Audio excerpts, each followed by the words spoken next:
Gitu. Nah,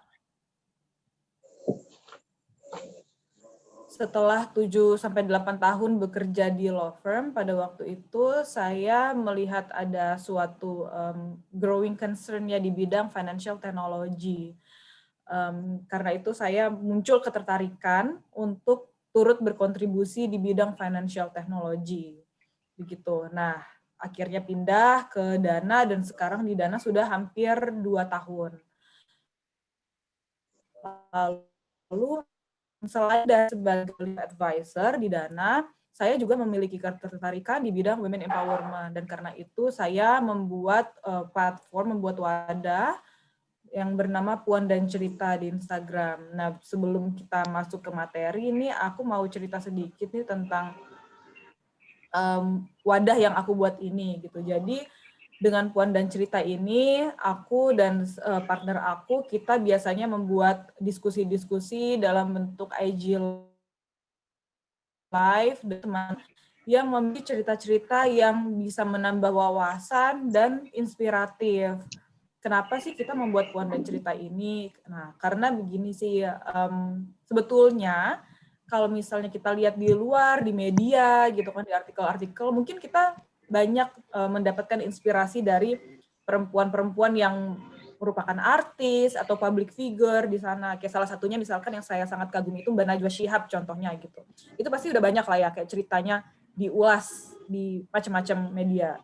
Nah, tapi sebetulnya kalau bagi saya nggak hanya orang-orang yang artis atau public figure atau mungkin tokoh politik yang terkenal-terkenal aja yang memiliki cerita-cerita yang inspiratif. Sebetulnya dari teman-teman sendiri aja, dari teman-teman saya, dari circle saya, sebetulnya banyak juga orang-orang yang memiliki cerita-cerita yang menarik untuk dibagikan, yang bisa menyemangati teman-teman perempuan yang lain, tapi nggak ada wadahnya karena nggak ada yang mengenal mungkin kayak gitu.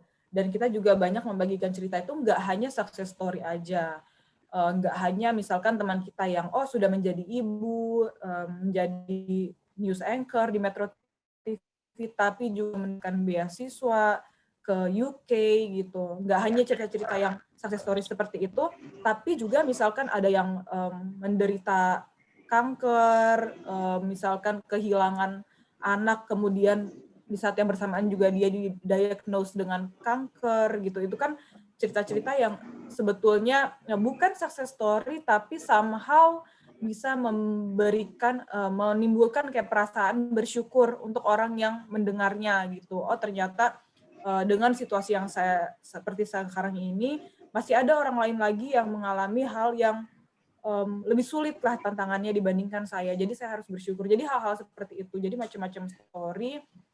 Karena bagi kita nggak hanya success story aja yang patut untuk dibagikan, tapi juga bermacam-macam. Karena sebetulnya ups and down semua cerita itulah yang membentuk seorang perempuan menjadi dia sebagaimana dia ada. Kayak gitu sih. Jadi untuk teman-teman yang mau tahu lebih banyak lagi tentang Puan dan Cerita, atau mungkin teman-teman yang sama-sama memiliki ketertarikan di bidang women empowerment, kita bisa ngelanjutin diskusi kita di Instagram Puan dan Cerita, bisa dilihat-lihat di situ, bisa ditonton ulang kayak IGTV-nya dan konten-konten yang kita udah buat di situ. Gitu teman-teman. Dan nanti di sesi Q&A juga saya mempersilakan untuk teman-teman nggak hanya tanya jawabnya tentang digital payment, tapi juga bisa tanya jawab tentang women empowerment ini juga. So, kita lanjut dulu. Kayaknya ada yang belum di mute ya? Sorry. Ya nggak yuk? Teman-teman, kalau ada yang belum di mute, minta tolong di mute dulu ya. Halo Talita.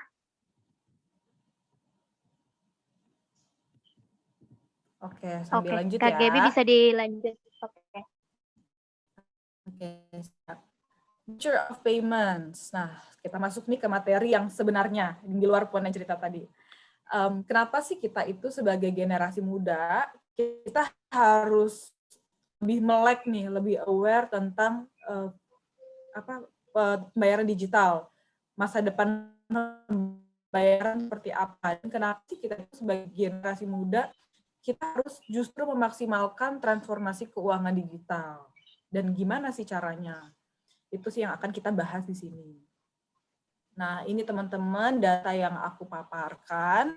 Jadi dari 270 juta WNI, ini angka kira-kira saat ini ya, untuk saat ini yang terjangkau bank itu baru sekitar 70, baru sekitar 70 yang terjangkau oleh bank. Jadi sisanya 200 jutanya itu mereka nggak memiliki akses ke fasilitas perbankan, artinya nggak punya kartu debit aja nggak ada, apalagi kartu kredit gitu. Padahal kalau misalnya kita melihat dari datanya, mereka memiliki akses ke internet. Jadi orang di desa-desa nih misalnya, mereka bisa main TikTok, mereka bisa main Instagram, mereka bisa buka Facebook gitu. Tapi mirisnya kok untuk financial literacy atau melek keuangannya tuh agak kurang gitu. Malah internet digunakan untuk hal-hal yang sebetulnya agak kurang berfaedah buat mereka. Nah, sekarang masih banyak orang di Indonesia itu masih menggunakan metode yang sudah old school sebetulnya, yaitu cash. Nah, jadi ini adalah tugas dari digital payment dan e-wallet players untuk mengatasi permasalahan ini. Nah, selanjutnya aku akan Sorry Kak Gaby, aku potong. ya. Nah ini screen-nya nggak pindah ya? Atau gimana? Atau di saya yang bermasalah nih? Teman-teman ada yang gitu juga nggak? Pindah, oke kok. Oh oke. Oke, lanjut. Iya, yang sekarang sih gambar peta Indonesia gitu, yuk kelihatan nggak? Oke. Oh iya. Aman ya? Hmm. Oke, lanjut. Nah, ini mungkin sebetulnya pelajaran ekonomi SMP kayak gitu ya, tapi aku mungkin mau refresh sedikit nih. Zaman dulu kita tahu pembayaran metode yang 1.0 nih, yang awal-awal banget itu adalah barter ya kan, misalnya tukeran roti dengan ikan gitu, dan masalahnya bisa selesai di situ. Nah, sekarang masalahnya kan gimana kalau ternyata kedua orang ini membutuhkan hal yang berbeda gitu, jadi nggak ketemu nih demand and supply-nya. Akhirnya dari situ manusia itu berevolusi, karena manusia itu pada dasarnya kan sebetulnya kreatif ya. Nah, muncullah metode pembayaran 1.5, yaitu uang komoditas. Nah, pada 8.000 tahun yang lalu, wah ini udah lama banget sih sebetulnya ya. 8.000 tahun yang lalu itu cangkang kerang itu masih digunakan sebagai alat pembayaran. Terus di 3.500 tahun yang lalu itu kayak metals, coins itu juga digunakan sebagai alat pembayaran. Tapi tetap ada problemnya nih di sini, yaitu berat. Jadi sulit untuk membawa barang-barang ini dalam jumlah yang besar. Nah, akhirnya manusia berevolusi lagi, membuat inovasi lagi dalam bentuk metode pembayaran 2.0, yaitu uang cash. Nah, masalah yang tadi sebetulnya udah teratasi ya teman-teman ya, udah nggak keberatan lagi untuk bawa-bawa mata uang, tapi bukan berarti nggak ada masalah baru, yaitu kalau uang cash itu gampang rusak, terus gampang lecek, gampang robek, intinya kayak gitu. Akhirnya berinovasi lagi ke metode pembayaran yang 3.0, yaitu dalam bentuk kartu. Nah, selesai nih masalah-masalah yang tadi, udah nggak ada berat lagi, udah nggak ada uang kertas yang gampang rusak lagi, gitu. Tapi masalahnya, kartu ini kan hanya diterbitkan oleh pemilik rekening bank. Sementara kalau kita lihat tadi di datanya, per sekarang aja masih sampai 200 juta warga negara di Indonesia yang belum mempunyai rekening bank, belum mempunyai akses perbankan. Nah, jadi kalau untuk yang belum bankable, gimana? Nggak bisa dong menikmati metode pembayaran dengan menggunakan kartu debit, gitu kan, apalagi kartu kredit. Jadi selanjutnya ada lagi metode pembayaran yang 3.5, yaitu e-money. Yang sekarang kita udah banyak gunakan kalau kita masuk tol, ya kan, pembayarannya harus menggunakan e-money, flash, something like that. Nah, cuma kalau si metode pembayaran 3.5 ini tetap memiliki kendala, yaitu keamanannya itu rendah. Karena kalau kita pakai e-money, kita nggak butuh untuk input PIN, ya kan? Jadi misalkan e-money kita itu ada isi uang 100.000, kita taruh di meja begitu aja, siapapun bisa langsung menggunakan e-money tersebut. Jadi sebetulnya mengatasi permasalahan untuk orang yang tidak memiliki fasilitas perbankan. Karena e-money bisa dibeli oleh siapa saja intinya. Tapi low security, seperti itu. Nah, karena itu, karena metode-metode pembayaran yang ditunjukkan tadi masih memiliki problem, nah kita bisa ngelihat nih orang pada dasarnya memang akan selalu berinovasi untuk menciptakan solusi-solusi yang dibutuhkan. Karena memang inovasi itu kan memang perlu ya teman-teman untuk menyelesaikan masalah. Nah, masalahnya baru bisa diatasi di metode pembayaran 4.0, yaitu menggunakan digital payment atau e-wallet. Jadi metode e-wallet ini kita menggunakan handphone yang pasti keamanannya terjaga, tetapi juga tidak membutuhkan registrasi dengan bank terlebih dahulu gitu. Jadi kita menyelesaikan masalah untuk orang-orang yang masih non bankable, bisa langsung menggunakan aplikasi untuk membayar gitu. Jadi lebih aman, lebih nyaman juga gitu ya, dan server base itu jadi tidak menggunakan chip base yang tertanam pada kartu. Jadi dia menggunakan server.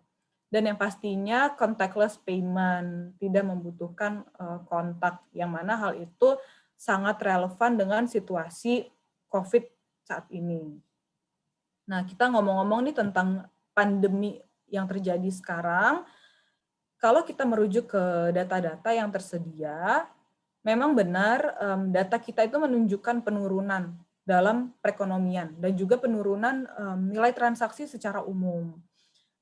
Kayak kita lihat nih di data yang aku paparkan ini, kontraksi perekonomian kita, ini datanya mungkin agak kurang update ya, ini baru per 2020, Q2 2020, itu kontraksi perekonomian kita itu minus 5,32%.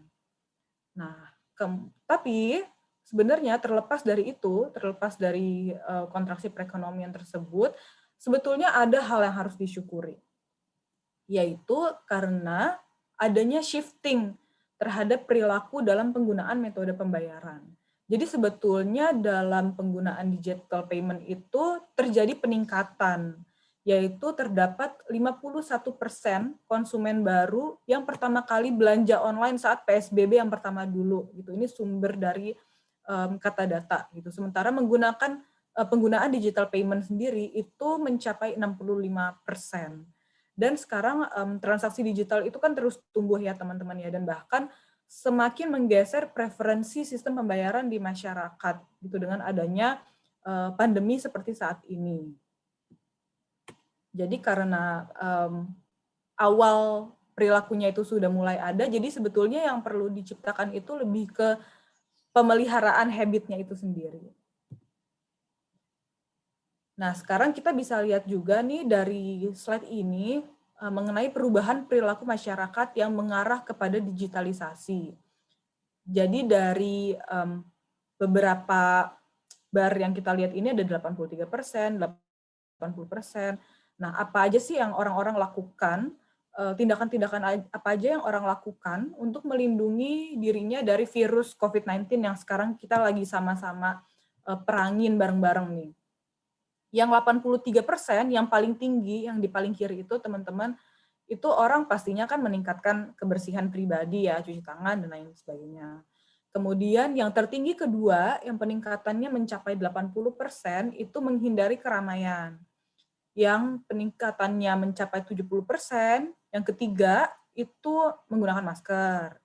Kemudian yang keempat, 59% itu orang mencegah untuk memegang-megang objek-objek di publik gitu.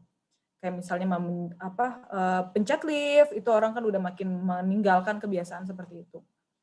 Yang kelima, yang 57% itu menghindari untuk pergi ke tempat kerja atau ke sekolah atau ke mall, ke pasar, itu seharusnya sekarang udah semakin menurun ya.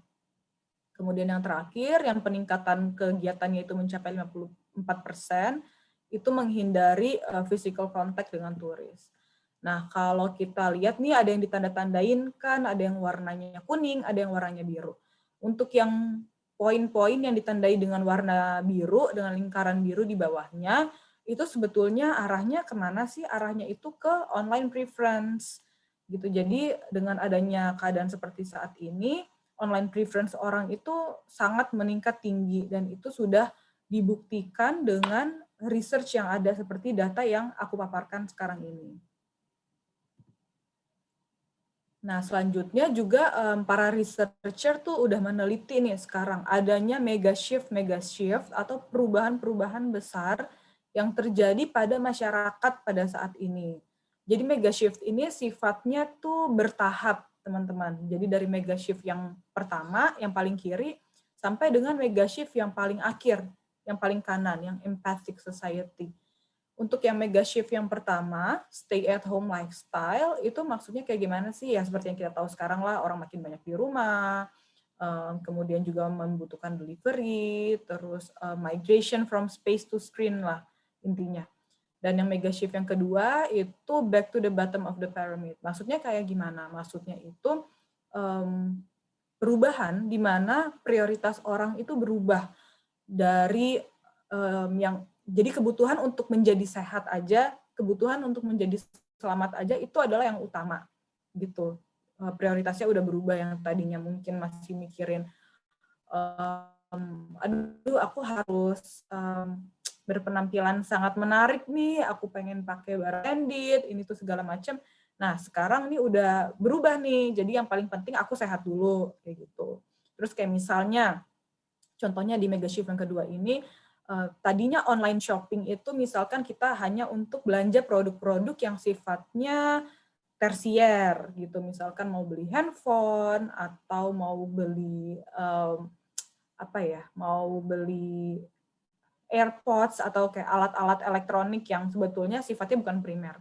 Nah, sekarang berubah nih, akhirnya yang kita beli secara online itu adalah kayak makanan kebutuhan sehari-hari, groceries, sayur, ikan, itu kan sekarang udah mulai banyak yang bisa dibeli secara online. Jadi perubahannya di situ. Mega shift yang ketiga itu go virtual, go contactless gitu. Jadi di sini inovasi digital itu yang memegang peranan besar. Itu yang menjadi kuncinya. Dan di sini juga digital payment itu memiliki andil yang besar. Nah, mega shift yang keempat, ini saya nggak tahu sih, menurut saya kita masih heading toward there, kita belum betul-betul berada di situ, yaitu empathic society, yaitu di mana masyarakat itu, banyak masyarakat yang menjadi lebih berempati satu sama yang lainnya, gitu. Mungkin diakibatkan karena situasi pandemi saat ini ya, yang banyak membuat sebagian besar masyarakat kehidupannya menjadi lebih sulit, banyak korban juga, di mana-mana kita lihat angka terus meningkat. Nah, dari situ yang diprediksi oleh para researcher akan mengakibatkan mega shift yang keempat, yaitu empathic society. Gitu. Nah, ini menurut aku masih on the way lah ya ke arah situ. Gitu. Oke, ini lanjutan dari yang tadi. Dengan segala tantangan yang saat ini salah satu kontribusi yang kita bisa lakukan itu kan sebetulnya adalah go digital, selain dari tentunya mengikuti anjuran pemerintah ya, seperti menjaga kebersihan, masker, jaga jarak, dan lain-lain.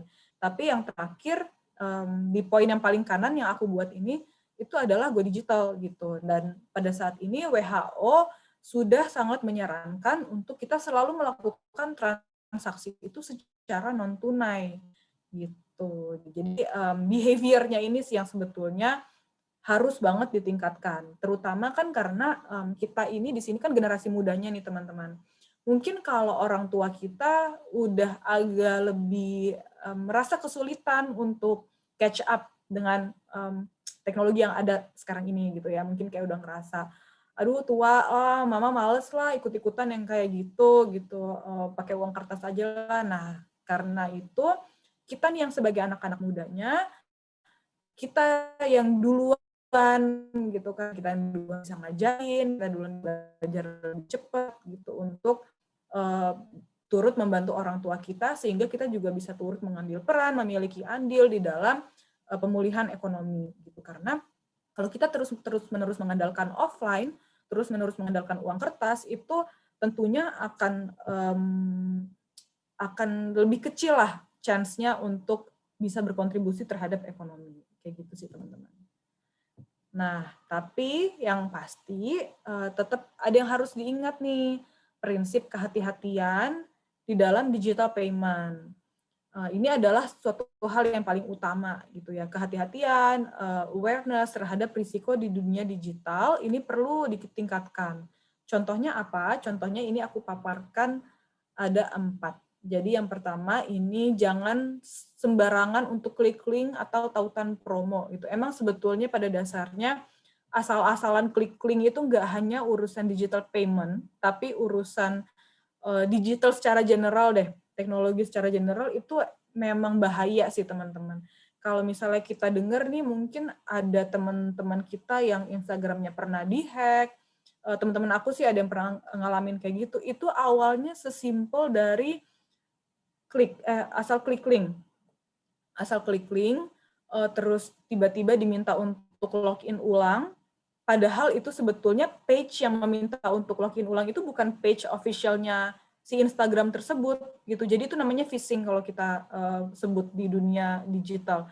Namanya phishing. Jadi kita diminta untuk input nama dan password di situ, padahal yang meminta itu bukan si website resmi yang seharusnya, kayak misalnya kita lagi pakai Instagram, itu bukan dari Instagramnya yang minta gitu. Atau kalau misalnya untuk urusannya di kartu kredit, aku juga pernah dapat email yang bilangnya itu dari Bank BCA, dia memberikan link, kalau misalkan aku klik, dia akan mengarahkan itu seolah-olah tuh dari Bank BCA yang meminta aku untuk input seperti nomor kartu dan lain sebagainya.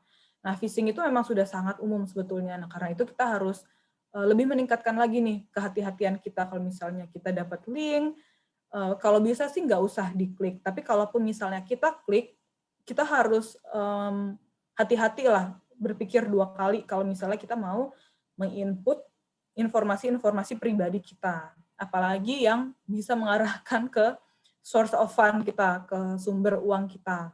Gitu, itu yang pertama.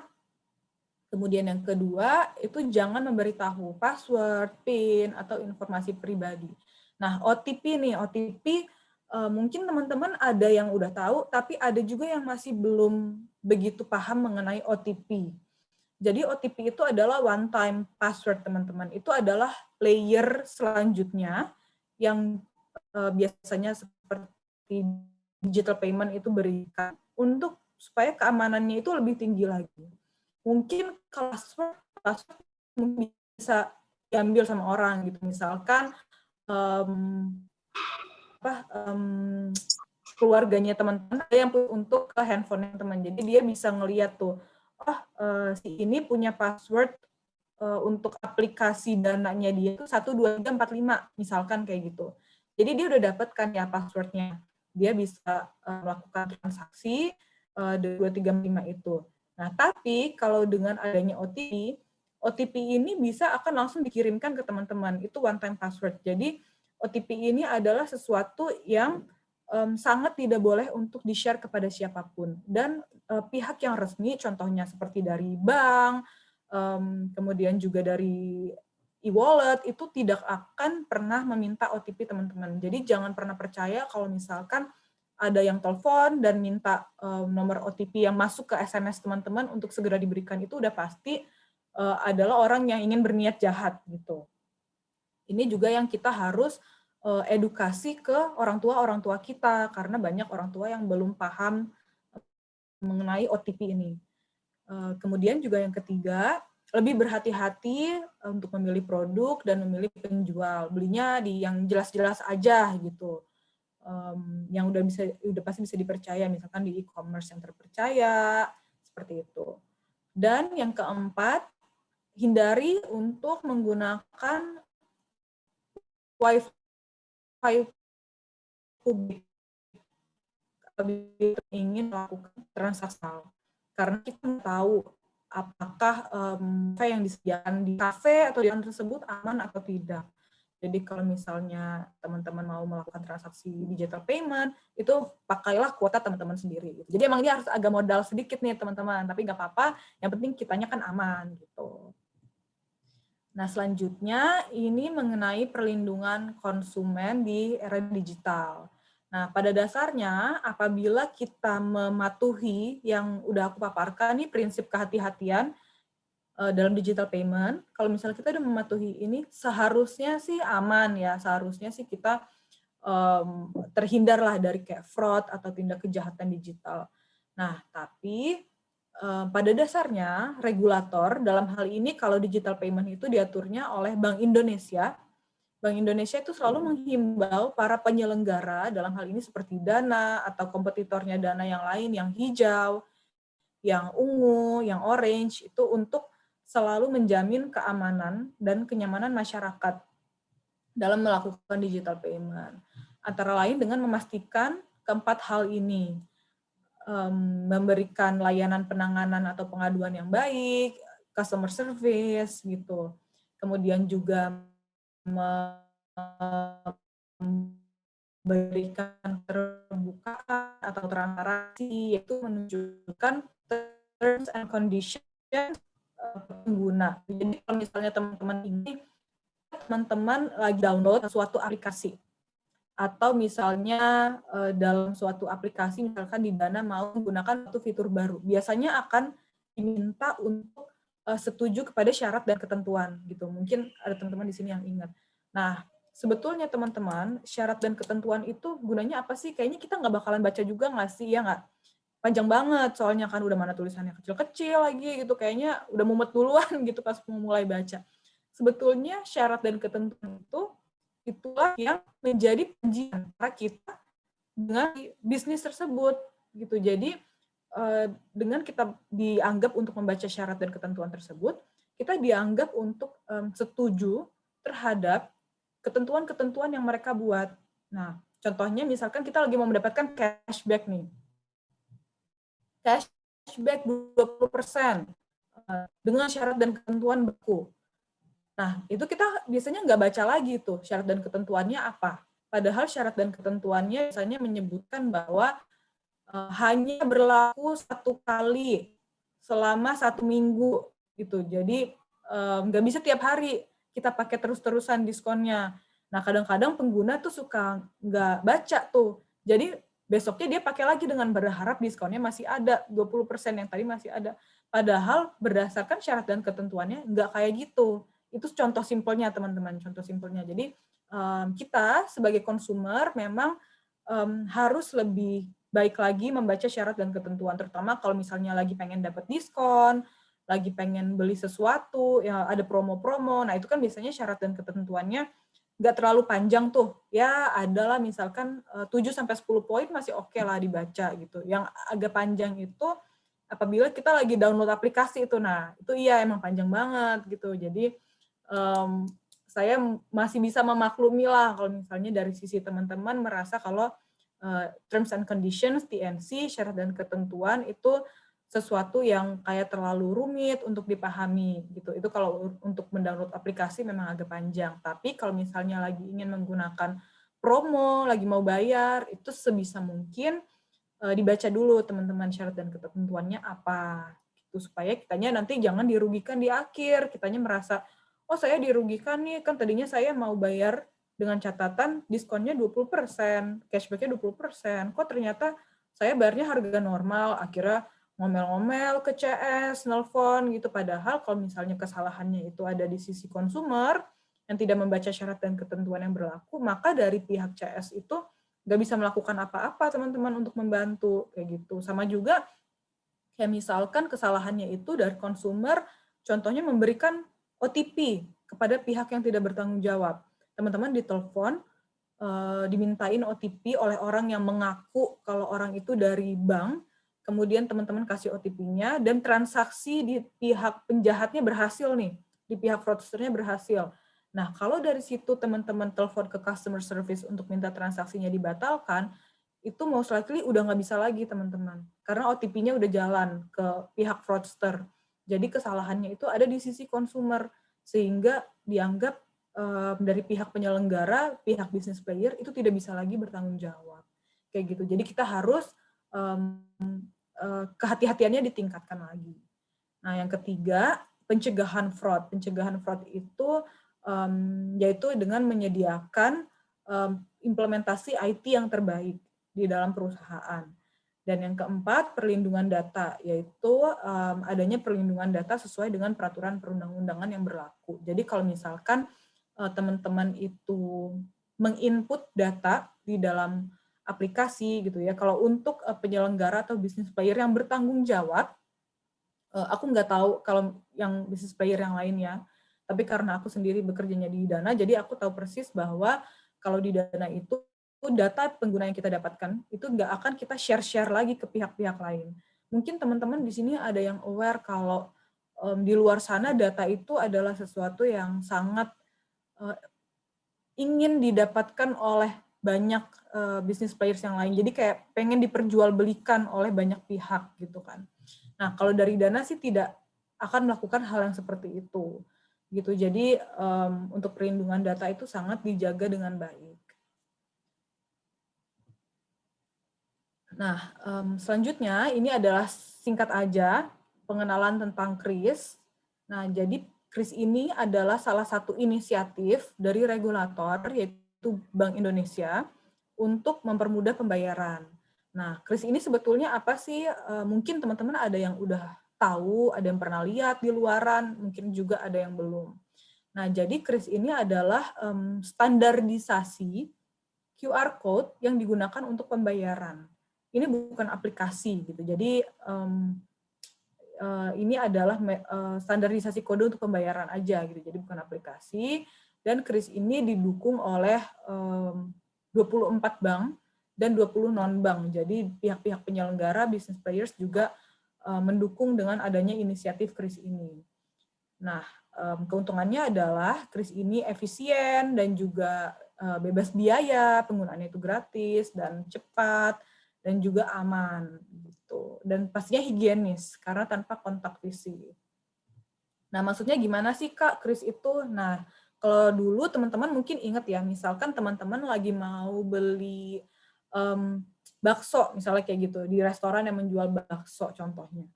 Nah, misalkan teman-teman mempunyai aplikasi Dana yang biru nih kan, tapi si restoran yang jual bakso tersebut memiliki QR code-nya si aplikasi yang hijau atau aplikasi yang ungu. Maka teman-teman jadinya nggak bisa bayar, karena kalau mau bayar harus sama-sama hijau, ya kan? Aplikasi teman-teman hijau, terus QR code di toko tersebut juga harus hijau. Nah, itu baru bisa bayar. Atau misalnya aplikasi teman-teman biru, terus di kafe tersebut itu harus biru juga, atau misalnya teman-teman lagi mau beli buku, nah teman-teman harus punya aplikasi yang ungu, di toko buku tersebut harus ungu juga. Dulu kayak gitu. Nah, tapi sekarang udah nggak kayak gitu lagi teman-teman. Jadi dengan adanya KRIS mungkin kelihatan gitu ya desainnya, pokoknya yang warnanya putih, tapi kiri kanannya tuh ada merah-merahnya gitu lah, ciri khasnya kayak gitu. Nah, dengan adanya KRIS, teman-teman mau pakai aplikasi apapun, mau pakai aplikasi hijau, ungu, biru, orange, merah, itu semuanya bisa scan KRIS tersebut gitu. Jadi udah nggak terbatas lagi harus sama-sama ungu, sama-sama hijau, dan lain sebagainya. Semuanya bisa scan KRIS tersebut, tergantung dari teman-teman aja sukanya pakai aplikasi yang mana. Kayak gitu sih. Kalau yang ini mungkin udah agak teknis ya, yaitu KRIS itu bisa digunakan dengan cara kalau kita lagi scan langsung di tokonya, ataupun kita melakukan pembayarannya itu via WhatsApp. Jadi sebetulnya dari toko tersebut bisa langsung mengirimkan kode KRIS-nya ke WhatsApp kita, dan kita bisa langsung buka aplikasi dan scan dari aplikasi kita. Jadi ini agak teknikal sih, tapi intinya KRIS itu bisa dilakukan secara offline dan juga online, jadi dua-duanya bisa. Nah, selanjutnya juga singkat aja, jadi sebetulnya materi-materinya udah lebih banyak aku deep dive itu di sebelumnya yang mengenai penggunaan digital payment untuk konsumsi, sebetulnya lebih ke situ, tapi kalau misalkan ada yang tertarik untuk menggunakan digital payment untuk kegiatan yang bersifat produktif, artinya untuk jualan, itu juga bisa gitu. Karena dengan kita menggunakan digital payment ini sebetulnya banyak keuntungan yang bisa digunakan, yaitu gratis, tidak dipungut biaya, dan juga bisa melakukan penarikan uang secara instan. Jadi misalnya kalau kita mendaftarkan toko kita, misalkan teman-teman ada yang jualan kopi nih dari rumah, sekarang kan banyak nih yang mulai bikin home business sendiri, jualan-jualan dari rumah, kayak jualan kue kering, atau misalnya teman-teman mau jualan puding, atau jualan baju, jualan apapun lah, kan makin kreatif-kreatif ya teman-teman kita tuh banyak yang jualan. Nah, kalau misalnya teman-teman mendaftarkan toko teman-teman untuk bisa menggunakan pembayaran digital, maka keuntungannya adalah pembayaran yang didapatkan hari itu bisa ditarik oleh teman-teman hari itu juga. Jadi nggak butuh 1 atau 2 hari berselang baru teman-teman bisa menarik teman-teman terima di aplikasi tersebut real time. Saat itu diterima, saat itu juga teman-teman bisa tarik.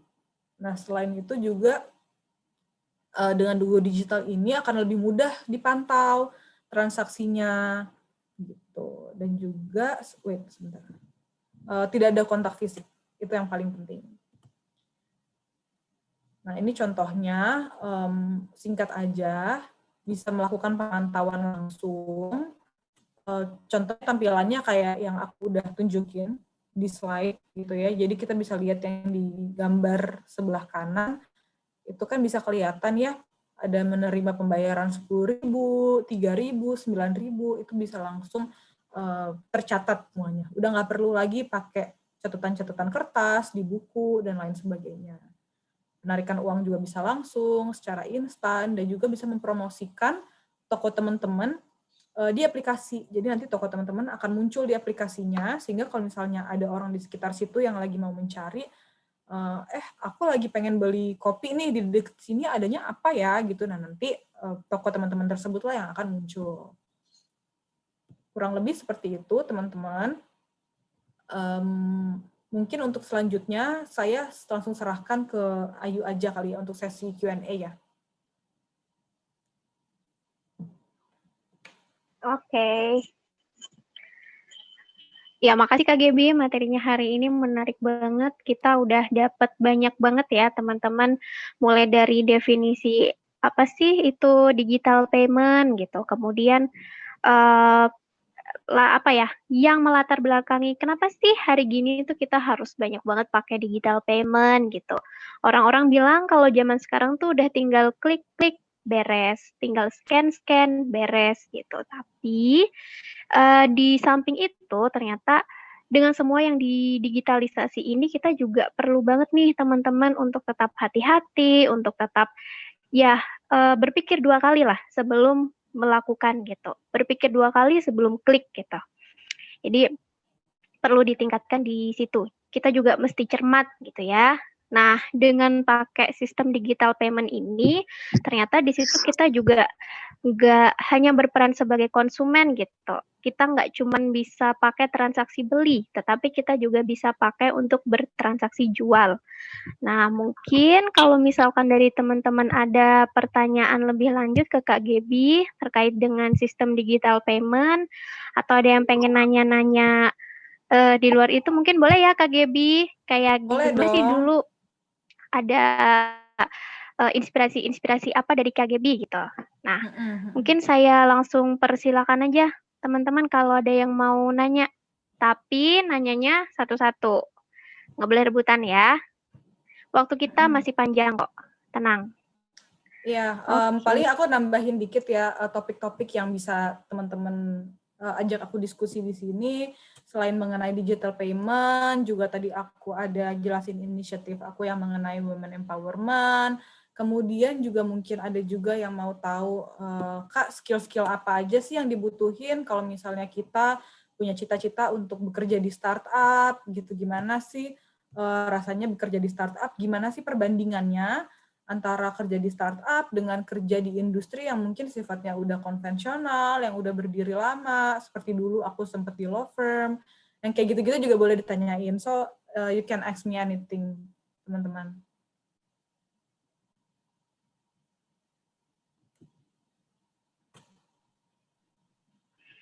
Oke, ada yang mau nanya? Oh, ini nih. Kak Gebi, ada pertanyaan dari teman kita yang namanya Zikar. Saya bacakan pertanyaannya. Kak, kalau jaminan hukum dalam transaksi digital di Indonesia sendiri itu bagaimana ya? Kemudian, adakah payung hukum yang melindungi konsumen e-wallet dari fraud maupun hacking dari pihak ketiga? Oke, tadi yang pertanyaan pertama mengenai jaminan hukum untuk digital payment. Yang kedua? Yang kedua, ada payung hukumnya nggak yang melindungi konsumen itu dari kejahatan-kejahatan kayak fraud gitu, kemudian hacking. Oke. Nah, untuk jaminan hukum untuk digital payment itu yang pasti ada. Jadi kita karena regulator dari penyelenggara e-wallet ini adalah Bank Indonesia, tentunya kita harus mematuhi peraturan-peraturan Bank Indonesia yang berlaku. Yang salah satunya itu adalah mensyaratkan penyelenggara untuk memiliki sistem yang sedemikian rupa untuk menjaga keamanan e-walletnya, untuk menjaga keamanan aplikasinya gitu. Kemudian juga seperti mensyaratkan berbagai macam pelaporan-pelaporan yang harus dilakukan oleh Dana, yang harus dilakukan oleh Dana ke BI. Dan juga selain dari itu kita juga mematuhi berbagai macam peraturan perundang-undangan yang berlaku yang pastinya ada hubungannya dengan transaksi digital gitu. Contohnya, misalkan kita melakukan tindakan Know Your Customer (KYC). KYC itu adalah persyaratan di mana kita harus mendata pengguna tersebut mendaftarkan KTP dia, KTP dan foto. Nah, jadi ada dua jenis pengguna yang terdapat di aplikasi Dana, yaitu pengguna yang sudah terregistrasi dan yang belum terregistrasi. Nah, kalau yang belum terregistrasi, itu yang belum melakukan pendaftaran KYC tersebut. Jadi dia belum mendaftarkan KTP-nya. Intinya registrasi ulang lah seperti itu. Nah, tapi yang belum registrasi sebetulnya tetap bisa menggunakan aplikasinya sih dengan mengisi data-data yang standar aja gitu seperti nama, nomor handphone dan lain sebagainya. Tapi fasilitasnya itu masih terbatas. Tidak sebanyak pengguna yang sudah melakukan KYC, yang sudah mendaftarkan KTP-nya di aplikasi Dana gitu. Nah, ini sebetulnya KYC ini juga adalah hal yang dipersyaratkan oleh peraturan perundang-undangan yang berlaku gitu. Jadi misalkan untuk melakukan transaksi dengan jumlah sekian, maka si pengguna ini harus terlebih dahulu terdaftar, harus terlebih dahulu sudah melakukan KYC. Seperti itu kurang lebih. Nah, kemudian yang kedua, payung hukum untuk konsumen ya, kurang lebih kayak gitu ya. Ya tentunya kita seperti yang dijelaskan tadi, itu kita harus mematuhi peraturan perundang-undangan yang berlaku yang terkait dengan perlindungan konsumen. Salah satunya adalah kita dengan memberikan informasi yang transparan dalam bentuk syarat dan ketentuan yang berlaku. Itu semua dilakukan secara transparan, teman-teman. Jadi pastinya bisa dibaca sebelum dilakukan persetujuan. Nah, kalau misalnya dari user itu tidak memberikan persetujuan, tidak membaca dan tidak memberikan persetujuan, maka fitur tersebut, penggunaan aplikasi tersebut tidak akan bisa dilakukan gitu. Jadi itu one way yang kita lakukan untuk menjaga kepentingan konsumen itu sendiri. Kayak gitu sih teman-teman. Yang pasti kalau dari jadi intinya kalau dari Dana kita selalu mematuhi setiap peraturan perundang-undangan yang berlaku gitu. Karena kan ini sebetulnya irisan peraturannya itu sangat banyak gitu ya, kayak misalnya ada dari tentang anti money laundering gitu ya dan pencegahan pendanaan terorisme, kemudian juga ada PBI-PBI-nya juga, ada perlindungan konsumen juga dan lain sebagainya. Itu kan benar-benar kalau di list down wah banyak banget gitu. Nah, dari Dana tentunya berusaha untuk dan selalu memastikan untuk selalu mematuhi seluruh peraturan perundang-undangan yang berlaku tersebut. Oke, thank you banget Kak Gebi jawabannya. Gimana dari Zikar? Mungkin ada yang masih belum terjawab pertanyaannya?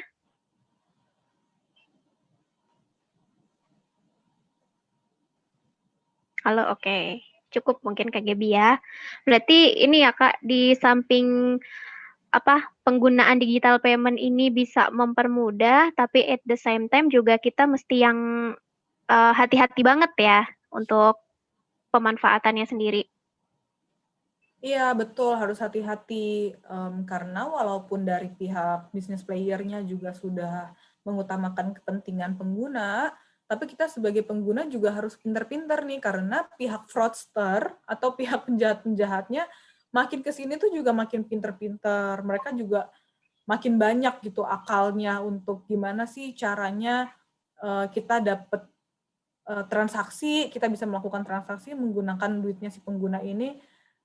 Akalnya tuh apa aja sih yang harus kita lakukan gitu. Nah, jadi karena dari pihak fraudsternya juga makin banyak akalnya, kitanya juga dari pihak konsumennya juga harus mengimprove lah pengetahuan kita gitu.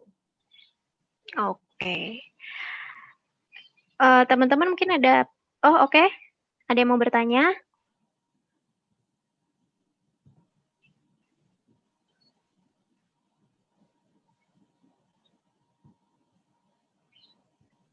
Halo. Masih Kok pada malu-malu ya. baik? Malu deh. Boleh nanya apapun loh. Kira-kira ada nggak nih yang sekarang kebanyakan teman-teman di sini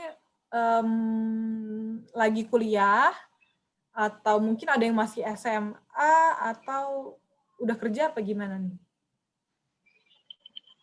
Kalau teman-teman kita di sini semuanya ini Kak, bekerja dan lagi pada sekolah di YPAB gitu. Ada yang sekarang itu setara SMP dan ada yang sekarang itu setara SMA.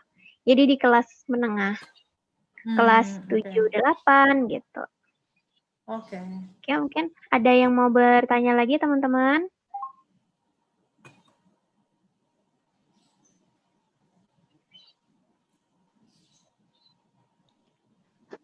Kak izin bertanya. Oke, Boleh. silakan.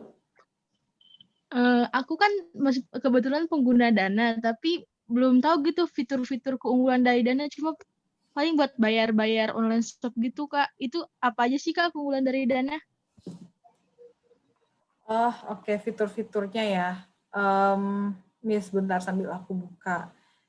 Nah, jadi fitur-fiturnya itu sebetulnya ya banyak banget selain untuk payment, selain untuk pembayaran, yang pasti kita tuh bisa mentransfer uang ke bank, tapi nggak kena biaya. Itu sih yang fitur unggulannya tuh di situ. Kalau misalkan teman-teman sekarang tahu kan, kalau kita mentransfer ke beda rekening bank, itu kan kita kena biaya 6.500 ya teman-teman ya.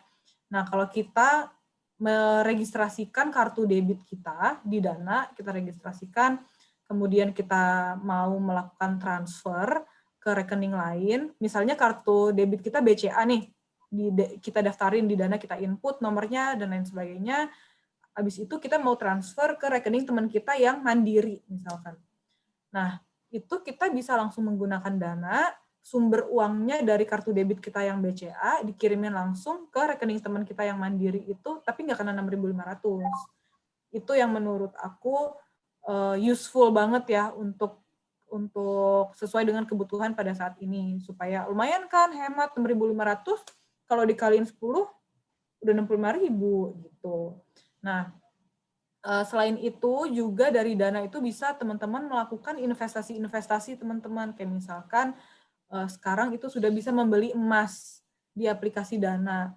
Nah, emas itu nggak mesti teman-teman itu beli dengan harga yang mahal gitu ya. Jadi teman-teman bisa start dengan harga yang sangat murah. Contohnya misalkan teman-teman mau beli dengan harga 10.000 aja, itu tuh udah bisa beli emas di aplikasi Dana dengan modal 10.000 gitu. Jadi kalau kita tahu sekarang kan emas harganya udah mahal banget ya, per gramnya aja udah 870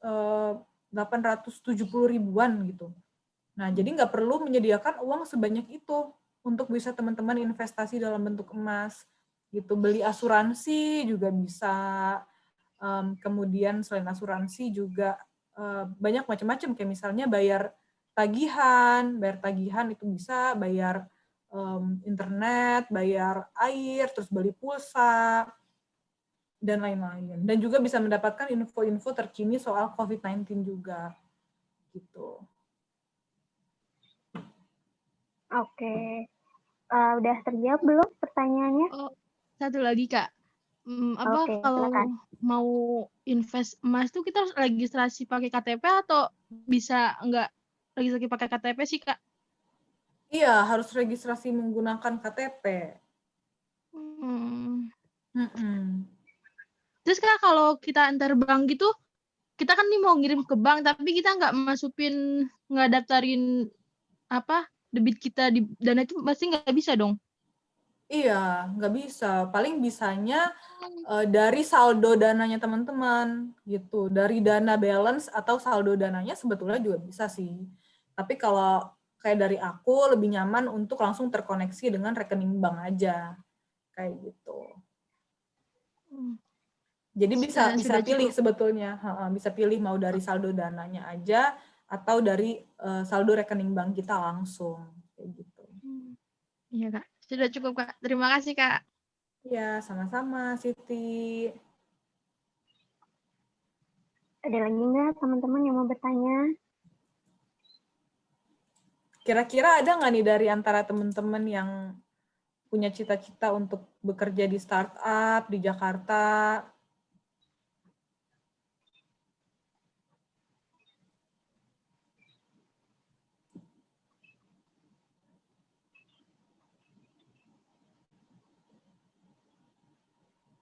Gimana teman-teman? Oke. Kak Gaby ini ada pertanyaan lagi nih.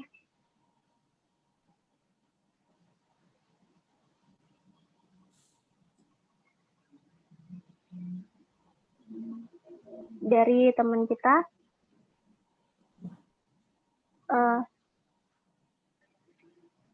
Kak, apa itu biaya surcharge kartu kredit?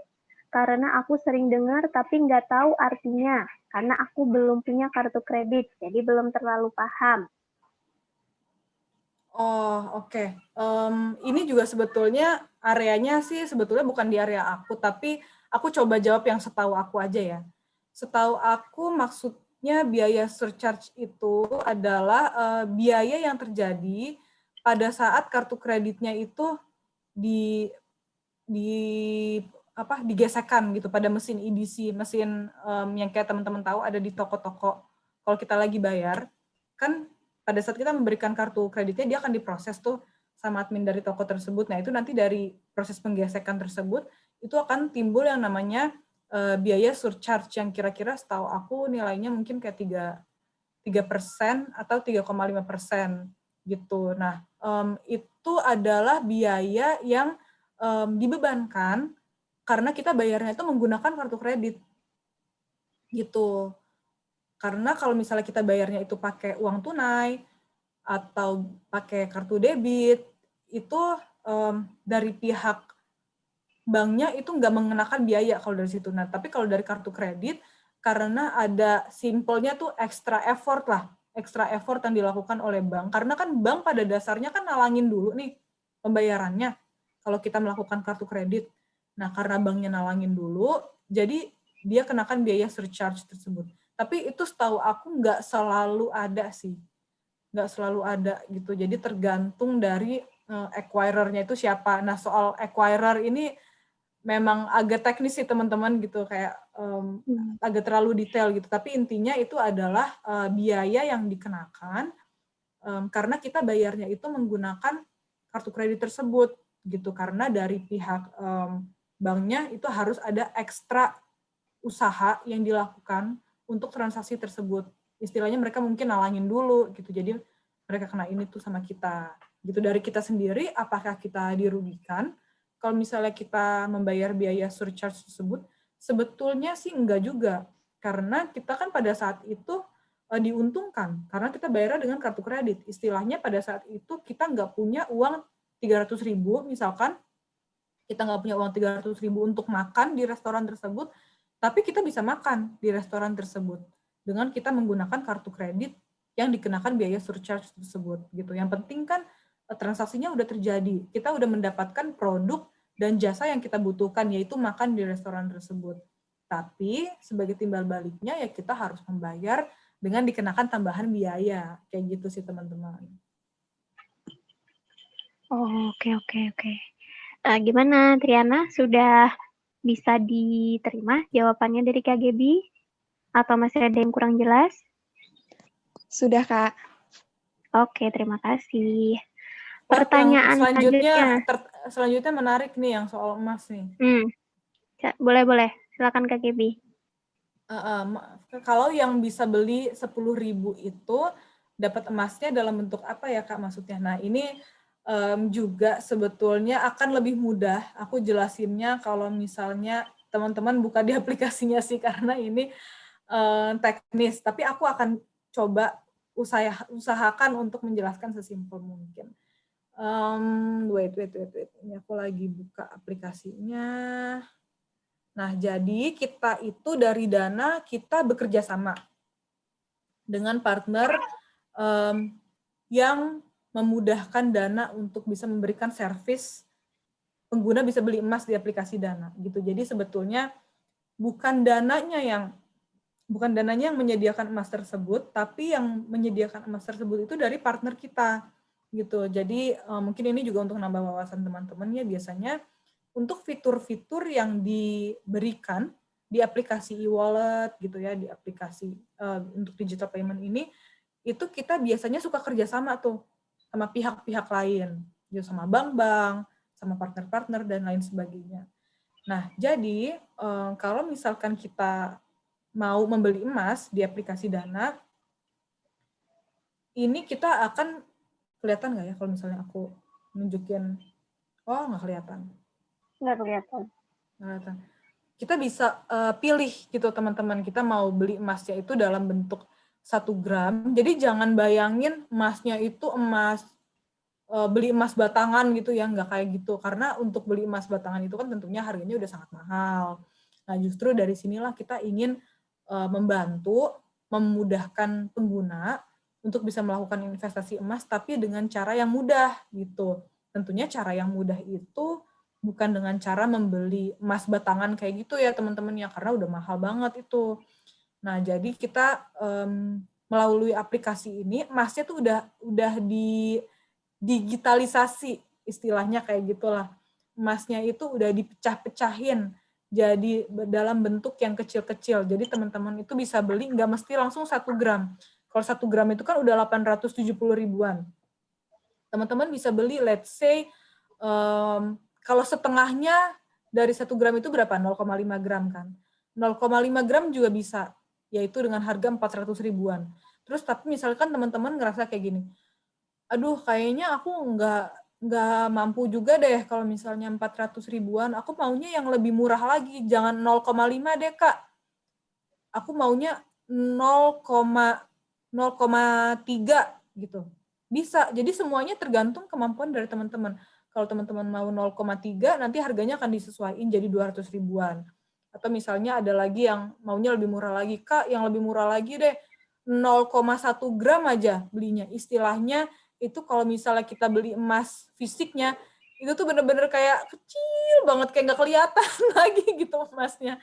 Tapi yang penting ada dulu gitu ya, 0,1 gram dengan harga 80 ribuan, itu bisa juga gitu. Jadi yang penting tujuannya di sini invest aja dulu, yang penting dari pengguna tuh memiliki apa ya, kayak pengetahuan, memiliki habit untuk investasi, itu dulu yang penting gitu. Jadi nggak usah kita baru mulai investasi itu pada saat duit kita tuh udah banyak banget gitu ya, udah mampu beli yang 900 ribu gitu, nggak mesti kayak gitu.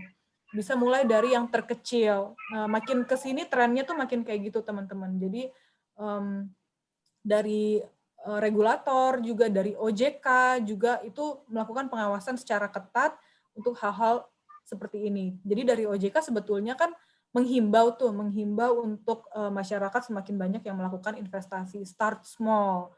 Nah, jadi mereka juga sambil menghimbau hal tersebut, mereka juga melakukan pengawasan. Jadi teman-teman juga nggak perlu takut, oh kalau aku investasi nanti uang aku aman nggak ya gitu, emas aku tetap ada di situ nggak ya? Nah itu teman-teman nggak perlu khawatir, karena semuanya tentunya sudah diawasi oleh OJK dan kita hanya dari dari Dana itu bekerja sama dengan mitra-mitra yang memiliki izin dari instansi yang berwenang gitu. Mungkin kalau dari teman-teman di sini agak bingung ya gimana ya caranya kok bisa sih investasi emas tapi cuma 0,1 gram gitu ya, cuma bener-bener istilahnya emasnya tuh udah nggak kelihatan lagi deh kalau bentuk fisiknya gitu. Tapi nah di situ sebetulnya perlunya kita untuk praktek langsung teman-teman, untuk praktek langsung, coba langsung di aplikasinya.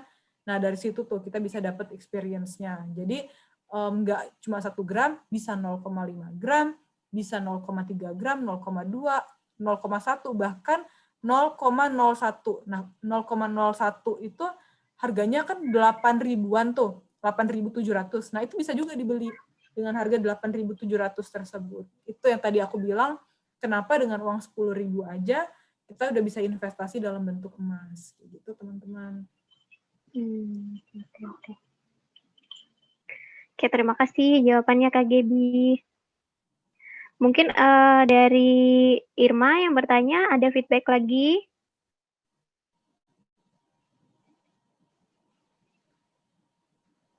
Oke, kalau nggak ada mungkin kita bisa beranjak ke pertanyaan yang selanjutnya nih Kak Gebi. Udah lumayan banyak nih yang ngantri. Oke. Mungkin ini dari Zikar lagi nih. Mungkin satu pertanyaan lagi Kak, mengenai KYC tadi. Untuk data-data personal kita seperti KTP atau rekening bank kita yang diregistrasikan ke Dana, perlindungan itu seperti apa ya? Apakah Dana sendiri melindungi data kita agar tidak leak ke pihak lain yang nantinya akan merugikan kita sebagai konsumen gitu? Ya, pertanyaannya bagus. Jadi kalau dari Dana, kalau dibilang perlindungannya seperti apa, gini, simpelnya sih kita pasti mematuhi peraturan yang berlaku. Nah, caranya adalah kita tidak akan membagikan data dari user ke pihak lain. Terutama data-data KYC seperti ini, itu nggak akan pernah kita bagikan ke pihak manapun. Seperti misalnya partner yang kita kerjasama, itu nggak akan kita bagikan. Karena kalau dari peraturan yang berlaku, yang namanya data pribadi itu hanya boleh di-share dari satu pihak ke pihak lain, hanya boleh di-share apabila mendapatkan persetujuan atau konsen dari si pemilik data tersebut. Gitu. Jadi peraturannya ngomongin seperti itu. Dan kita mematuhi itu. Selama kita nggak mendapatkan persetujuan dari pengguna bahwa data ini boleh ditransfer, maka kita nggak akan membagikan data itu kepada pihak lain. Kayak gitu sih. Simpelnya caranya sih seperti itu yang aku bisa jelasin. Gitu. Cuma kalau misalnya secara teknisnya kayak datanya di store-nya di mana, ditempatkannya di mana, itu mungkin agak terlalu teknikal sih. Cuma yang pasti ya itu tadi, kalau dari pengguna tidak perlu memiliki kayak perasaan khawatir, kayak aduh nanti data aku leak, data aku akan dikasih ke pihak-pihak lain, itu nggak akan seperti itu. Jadi kita mengimplementasikan zero data sharing policy. Oke, terima kasih Kak Gebi. Nih dari Zikar mungkin ada feedback lagi dari jawaban yang sudah diberi.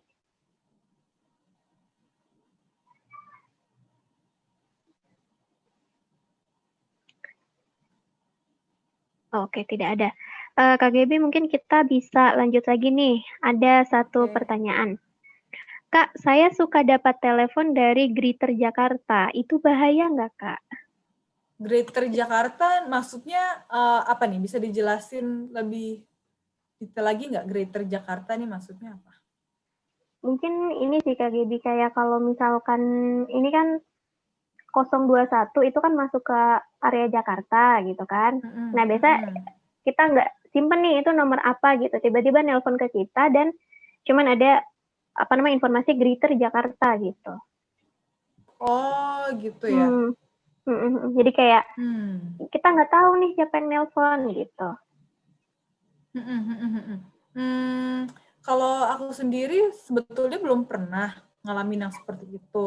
Tapi secara umum sih amannya teman-teman untuk kalau nomor yang tidak dikenal tersebut, gini, setahu aku, kalau misalnya kita hanya mengangkat telepon, dari siapapun itu, dari nomor yang tidak dikenal atau apapun itu, selama kita hanya mengangkat telepon, itu sebetulnya nggak akan terjadi kayak misalnya rekening kita langsung dikuras, atau misalnya kayak saldo kita, bukan pulsa ya, pulsa bisa aja keambil kalau misalnya teleponnya dari luar negeri.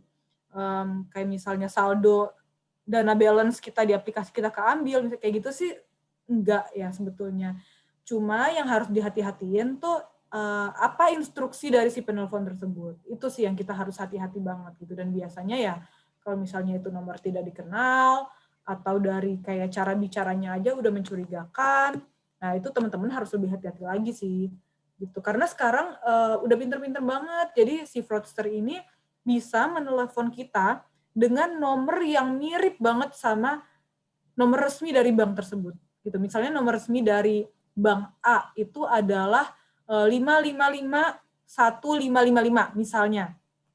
Nah, nanti si penjahat ini akan menelpon kita dengan nomor 5551556. Itu kan mirip banget kan? Itu mungkin kalau misalnya kita nggak double check lagi, waktu kita googling, kita akan ngerasa, oh ini resmi kok gitu. Oh ini bener kok nomor dari bank tempat rekening aku terdaftar kok gitu. Itu udah banyak banget yang ketipu kayak gitu teman-teman. Jadi bener-bener emang harus detail sih. Karena si malingnya sekarang udah bisa nelpon pakai nomor yang mirip banget sama nomor teleponnya bank itu. Aku sendiri udah pernah ngalamin kayak gitu. Bukan aku sih, maksudnya orang tua aku gitu ditelepon sama nomor yang sampai kita kira tuh itu nomornya bank itu gitu. Nah, taunya dia minta OTP kan, minta kode OTP yang dikirimin ke HP kita. Nah, itu sih mau nomornya persis plek kayak nomornya si bank tersebut, mau mirip, ya kalau namanya minta kode OTP itu udah pasti nggak bener lah, gitu. Udah pasti mau niat jahat, gitu sih. Oke. Jadi mungkin menambahkan sedikit, kalau misalkan resmi itu nggak mungkin ya Kak akan minta data pribadi kita gitu.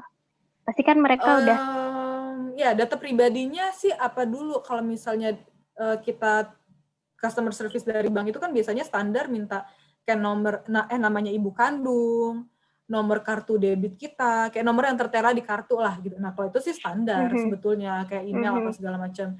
Tapi OTP itu yang nggak mungkin banget sih. OTP nggak mungkin banget dimintakan even oleh pihak yang resmi.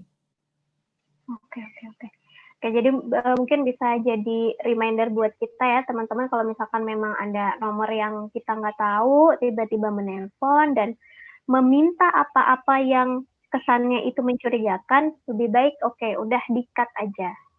Gitu. Iya.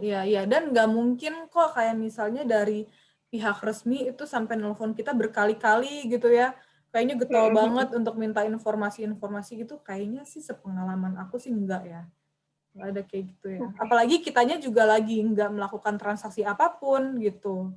Kitanya juga lagi tenang-tenang aja tapi malah diteleponin terus. Itu kan udah red flags, artinya udah mencurigakan lah kayak gitu. Betul. Ya, setuju Kak Gibi.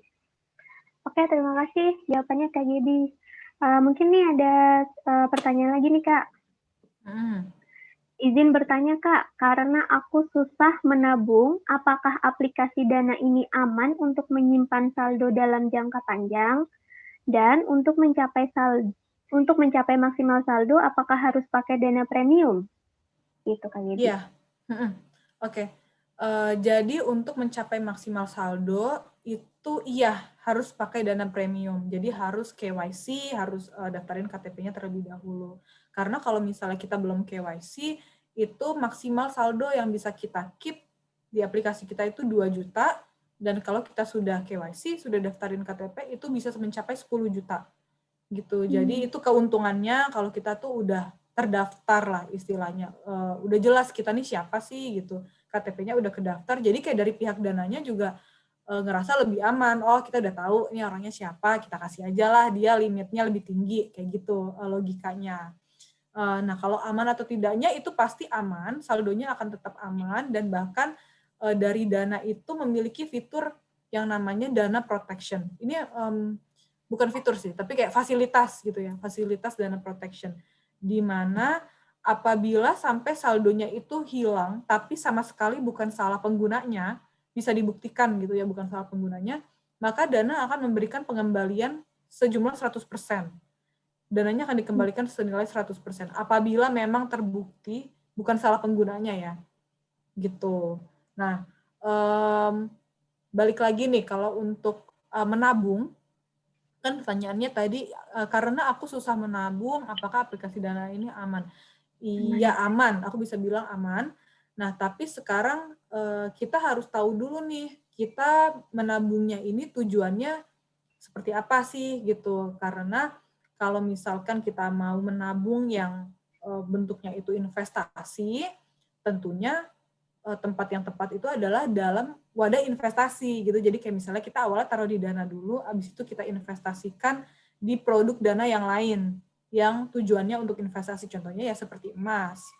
Tapi kalau misalnya dananya itu adalah untuk operasional, untuk kita kegiatan sehari-hari, ya nggak apa-apa, ada di Dana balance aja tuh nggak apa-apa gitu. Yang pasti kita harus tahu, kita itu uang yang kita tempatkan itu tujuannya untuk kita kebutuhan sehari-hari aja, atau untuk investasi, karena itu tentunya dua hal yang berbeda gitu teman-teman. Oke. Dan oh iya satu lagi aku mau tambahin, sekarang juga di Dana itu udah ada fitur yang namanya Dana Goals. Jadi kalau misalnya teman-teman mau lebih lebih teratur gitu ya. Misalkan teman-teman mau punya target beli handphone. Pada bulan Juli 2021 aku pengen handphone baru gitu. Nah, jadi teman-teman bisa nih menggunakan fitur Dana Goals, teman-teman set uang yang dibutuhkan berapa, misalnya let's say 5 juta gitu ya. 5 juta. Nah, nanti dari set dari target 5 juta itu teman-teman bisa menabung secara berkala di situ. Dimasukkan ke dalam Dana Goals teman-teman tersebut gitu. Jadi nggak kegabung-gabung lagi dengan saldo dana yang untuk kegiatan operasional sehari-hari. Dan hopefully itu kan bisa jadi reminder juga ya teman-teman ya, oh aku harus nabung gini. Tapi nggak ada bunganya dari situ yang teman-teman harus ingat. Itu nggak ada bunganya kalau dari Dana Goals. Karena kan ini berbeda ya sama rekening bank gitu ya kan. Seperti Dana, seperti kompetitor yang lain, kayak yang hijau, ungu, dan lain-lain, kita ini beda sama bank. Jadi dari dana yang ditempatkan di aplikasi ini, itu tidak bisa menghasilkan bunga seperti yang diberikan oleh bank. Kayak gitu teman-teman. Palingan kalau mau yang ada hasilnya, ada nilai investasinya, ya di fitur yang ada investasinya. Contohnya seperti si Dana Emas. Kayak gitu teman-teman. Oke. Ini mungkin menyambung pertanyaan yang selanjutnya, Kak Gaby, masih tentang dana nih. Ada pertanyaan lagi. Siapa tahu, oke. Kekurangan dan kelebihan dari dana dengan yang lain itu apa sih, Kak? Gitu. Barangkali mungkin nanti dari situ, sekarang kan banyak banget nih ya, Kak Gaby, platform-platform untuk digital payment. Mungkin apa sih yang membuat dana ini berbeda dengan yang lainnya gitu? Oke, itu sebetulnya ada di salah satu slide aku yang tadi aku nggak present. Bentar. Nah, ini ada di sini. Apa yang membuat dana berbeda? Nah, ada 3 pilar yang dari dana itu sangat upayakan untuk selalu dijunjung tinggi lah, kurang lebih kayak gitu. Yang pertama itu trusted atau terpercaya, yaitu dana dilengkapi dengan teknologi risk management dengan berkelas dunia yang menjamin 100% keamanan transaksi pengguna dan juga 100% memenuhi peraturan dari regulator. Dan yang kedua, friendly atau mudah digunakan, ya, karena dilengkapi dengan beragam fitur yang dibutuhkan oleh masyarakat. Dan juga kayak dari kita sebutnya desain produknya lah, desain aplikasinya gitu ya, dan pengalaman dalam penggunaan aplikasinya itu udah dilakukan riset secara mendalam, sehingga pada saat pengguna menggunakan bertransaksi dengan aplikasi Dana, berinvestasi dengan aplikasi Dana, itu akan terasa lebih nyaman dibandingkan dengan menggunakan wadah yang lain. gitu. Dan yang ketiga adalah accessible, yaitu mudah diakses oleh siapapun, baik konsumen maupun pelaku usaha online. Dan juga dari berbagai skala bisnis, mulai dari UMKM hingga merchant besar dan e-commerce. Kurang lebih seperti itu. Kalau kekurangannya mungkin itu lebih ke input dari penggunanya sendiri kali ya. Seperti apa gitu. Oke. Ya, jadi ini nih Kak Gaby, ada Yes. dari ini penanyanya yang sama. Maaf Kak, tapi kan kalau misalnya saldonya itu hilang tiba-tiba, itu pastinya kan sangat sulit untuk memberikan bukti dari korban ya Kak. Nah, menurut Kakak, adakah cara lain buat memberi bukti bahwa memang saldo itu hilang sendiri, bukan pemilik yang ambil? Dan buktinya pasti sulit deh Kak, kalau menurut saya. Soalnya saya sekarang lagi ketakutan nabung di ATM Kak, karena banyak berita-berita orang yang bisa nguras atau ngebobol ATM kita. Gitu Kak Gaby. Oke, ya, understood. Nah, itu dia. Itu yang tadi inline sama penjelasan aku yang ini nih. Yang dilengkapi dengan teknologi risk management yang levelnya itu udah world class. Nah, risk management itu apa sih maksudnya gitu? Jadi, sebetulnya kayak istilahnya kalau dari penggunanya itu nggak ngejelasin juga ya, dari dananya itu bisa tahu kok aktivitasnya ini apa aja sih si penggunanya ini gitu. Jadi dari penggunanya tuh intinya nggak perlu takut kalau misalnya mereka nggak melakukan kesalahan apapun, itu nanti dari sistemnya Dana itu yang akan bisa tahu sendiri. Ini penggunanya salah atau enggak sih, terlibat atau enggak sih. Makanya kalau ada yang mau coba-coba bohong itu wah itu susah banget gitu ya. Maksudnya nggak mungkin bisa lolos gitu. Kalau misalnya emang dia terlibat dalam pembobolan tersebut ya itu pasti akan ketahuan juga gitu. Tapi kalau misalnya dia nggak terlibat, itu akan dengan jelas kelihatan kok kayak gitu. Nah, jadi jangan nggak perlu ketakutan kalau misalnya mau nabung di bank atau misalnya mau menempatkan uang di e-wallet gitu, itu sebetulnya nggak perlu takut sih teman-teman ya.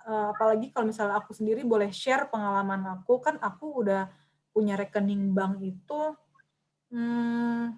dari kuliah ya. Dari kuliah berarti udah 10 tahun lebih sampai sekarang. Mungkin udah 13 tahun lah sampai sekarang punya rekening bank sendiri. Dan so far sih aman ya teman-teman ya. Kayak selama 13 tahun pengalaman aku, itu nggak pernah tuh yang namanya ngalamin kayak kebobolan, apa, dan lain sebagainya. Gitu, selalu aman sih. Dan bahkan kartu kredit juga aman gitu. Jadi sebetulnya dari kitanya juga memiliki peran penting. Kita harus hati-hati simpennya juga. Kayak kartu debit kita, kartu kredit kita, password kita, PIN kita, itu harus hati-hati. Nah, selama kita hati-hati simpan semuanya, harusnya sih dari pengalaman aku aman-aman aja. Gitu. Malah sebetulnya teman-teman, malah kita sendiri loh yang akan rugi sendiri kalau misalnya kita nggak menggunakan jasa keuangan digital, kita nggak menggunakan fasilitas perbankan gitu, karena kita akan kesulitan untuk menyimpan uang kita, apalagi kalau misalnya dalam bentuk fisik gitu, itu kan sebetulnya sangat berbahaya menurut aku ya. Kita misalkan simpan di suatu tempat, di rumah kita, ya anything could happen. Kayak siapapun begitu melakukan pembobolan ke situ ya otomatis akan keambil semua gitu kan uangnya. Kayak gitu sih. Oke. Mungkin menambahkan sedikit dari Kak Gaby ya, ini saran aja mungkin dari pengalaman saya juga nih Kak Gaby. Saya kan juga pakai rekening, pakai ATM, dan bahkan pakai digital payment ini juga udah dari dulu gitu. Ya. Dulu waktu kalau misalkan saya lagi mau buka rekening itu pasti cerewet banget nanya-nanya gitu ke CS-nya gitu. Kalau misalkan kita disuruh, biasanya kan kalau misalkan mau membuka rekening itu kan kita diminta untuk ngisi formulir ya, dan itu kan ada beberapa di baliknya itu ada ketentuan dan prasyarat gitu, ada term and condition-nya. Itu benar-benar harus benar-benar dibaca. Teman-teman mau nggak mau, usahakan bahwa apapun yang kita diminta untuk menandatangani, apapun yang kita minta untuk diisi, itu dibaca dulu. Jangan takut untuk kemudian oke, sudah selesai, nanti kemudian tanda tangan di sini gitu. Minta waktu. Oke, sebentar, Mbak, Mas, saya baca dulu. nggak apa-apa, itu hak kita loh gitu. Itu hak kita untuk mengetahui apa sih yang mau kita tanda tanganin ini gitu. Sedikit saja ada istilah ataupun ada sesuatu yang kita nggak ngerti, ini pengertiannya apa, ini definisinya apa, tanya, benar-benar ditanya. Jadi Ya. terkadang tuh kalau dulu waktu saya lagi mau buka rekening itu tuh sampai yang dia capek mungkin menanggapi pertanyaan saya gitu karena saking cerewetnya. Tapi nggak apa-apa, itu sebagai antisipasi kita juga. Kalau misalkan nanti ternyata kita mendapati hal-hal yang di luar kekuasaan kita, itu udah bisa kita lakukan pencegahannya. Oh dulu aku udah nanya, itu akan jadi seperti ini gitu. Jadi kita nggak kaget di belakang itu teman-teman. Dan seingat saya itu mungkin ini tips aja sih di bagian term and condition itu kalau misalkan kita buka rekening ada yang perlu dicontreng gitu kan. Saya Iya. bersedia untuk ini, saya bersedia untuk ini gitu. Please itu dibaca dan dipahami. Dan kalau memang teman-teman nggak setuju, nggak usah untuk diisi gitu, kosongi aja dan baru kita tanda tangani gitu. Jadi jangan sampai nanti kita membuat narasi seakan-akan oh iya dia yang udah menipu kita nih gitu. Padahal kita sendiri nggak melakukan, nggak hati-hati gitu. Asal buat aja gitu. Jadi apa sih tujuannya kita tahu hal-hal yang kayak gini ya supaya ke depan kita bisa lebih hati-hati. Gitu teman-teman. Iya betul-betul. Ini kayak gini keren nih, kayak Ayu nih. Ini anak muda yang udah melek teknologi, melek perbankan gitu ya. Terus mau embrace mau menerima perubahan. Nah, yang kayak gini-gini itu tuh sebetulnya modal yang penting banget untuk kita sebagai generasi muda untuk bisa berkembang untuk terus maju gitu. Jadi kalau misalnya ada perubahan, kita pelajarin, kita terima, kita pelajarin gitu, kita pelajarin kekurangannya di mana sih, apa sih yang kita bisa terbantu dengan fasilitas atau dengan perubahan yang baru ini, dengan inovasi yang baru ini, kayak gitu. Jadi karena kita yang generasi muda yang sebetulnya lebih gampang nih untuk menyerap perubahan-perubahan, nah jangan justru malah kita yang males gitu, kita yang males untuk catch up dengan teknologi dan inovasi yang ada, kayak gitu teman-teman. Oke. Nah, ini ada pertanyaan lagi nih Kak Gaby. Kak, biasanya kalau investasi emas itu pada umumnya dilakukan dalam jangka panjang ya? Ataukah apakah di Dana kita bisa investasi emas itu dalam jangka pendek? Oke. Kita balik ke ini kali ya, ke nature-nya investasi itu sendiri gitu. Nah, sebetulnya kalau kita ngomongin investasi nih itu udah ada SKS-nya sendiri ya. Udah bisa panjang banget gitu. Tapi aku coba untuk jelasin singkat, investasi itu sendiri ada yang jangka panjang, ada yang jangka pendek gitu. Tergantung instrumennya apa. Kayak misalnya kita mau instrumennya itu dalam bentuk kalau yang jangka pendek biasanya kan deposito. Terus kalau untuk yang jangka panjang itu saham misalnya kayak gitu. Nah, reksadana juga bisa. Reksadana itu juga ada yang jangka panjang, terus jangka menengah, tapi secara umum biasanya investasi kayak emas, reksadana, saham, dan lain sebagainya, itu sebetulnya jangka panjang sih. Sebetulnya kayak gitu. Nah, tapi dari pihak players, business players itu juga memahami kalau misalkan dari kebutuhan pengguna, mereka juga butuh nih yang namanya investasi itu bisa diambil sewaktu-waktu gitu. Nah, karena itulah ada yang kayak misalnya dana emas ini, walaupun sebetulnya nature-nya investasi itu untuk dibiarin jangka panjang, tapi misalkan tiba-tiba teman-teman sewaktu-waktu butuh dana darurat, ya. Dana darurat sebetulnya sih nggak boleh dalam bentuk investasi. Dana darurat sebetulnya sih memang udah harus ada di rekeningnya itu sendiri yang nggak diutak-atik, bisa diambil kapanpun, nggak dalam bentuk investasi ya. Tapi amit-amit misalkan nih si pengguna ini juga uangnya masih terbatas, kemudian juga dia ada investasi dalam bentuk dana emas, itu bisa kok kalau misalnya mau diambil sewaktu-waktu gitu. Ya misalkan dia ternyata kalau baru nabung emasnya itu dalam waktu 3-4 bulan, ternyata dia itu masih belum naik angkanya, misalnya kayak gitu. Masih belum naik sesuai harapan. Ya yang penting kan istilahnya uangnya bisa diambil dulu nih untuk kebutuhan darurat kita, misalnya ada keluarga yang sakit dan lain sebagainya. Ya urusan kalau belum untung itu ya mau gimana lagi, nggak ada pilihan ya kan. Yang penting kan uangnya ada dulu gitu. Jadi itu sih kalau misalnya aku ditanya investasi itu sebetulnya seharusnya jangka panjang atau pendek, kayak dana emas itu harusnya jangka panjang, aku pendek. I would say jangka panjang. Menurut aku jangka panjang. Tapi dengan adanya fitur ini, kita justru terbantu jadi bisa menggunakan ini sebagai alternatif kita untuk yang jangka pendek. Kayak gitu sih. Tapi ingat aja teman-teman, kalau intinya kalau kita mau investasi, ya seharusnya sih kita asumsiin oh dalam waktu 5 tahun ke depan aku nggak ambil lagi uangnya supaya keuntungannya maksimal gitu teman-teman. Karena kalau misalnya baru ditaruh 3-4 bulan biasanya belum kelihatan tuh keuntungannya. Gitu, harus jangka panjang. Oke. Nah, Kak Gaby ini mungkin masih nyambung dengan penjelasannya Kak Gaby yang tadi. Ini ada teman kita yang bertanya nih, Kak, kalau beli emas itu pakai yang jutaan, kalau dijual lagi bisa dapat jutaan apa iya Kak? Gitu. Jadi mungkin apa sih sebenarnya Kak Gaby tujuan kita investasi gitu kali ya? Ini mungkin pertanyaannya dari teman kita nih.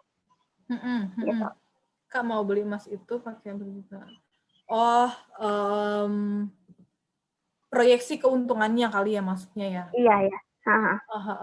Ya, jadi kalau misalnya kita taruh angkanya itu 1 juta gitu ya, di dana emas kita gitu, kita beli emas di dana 1 juta.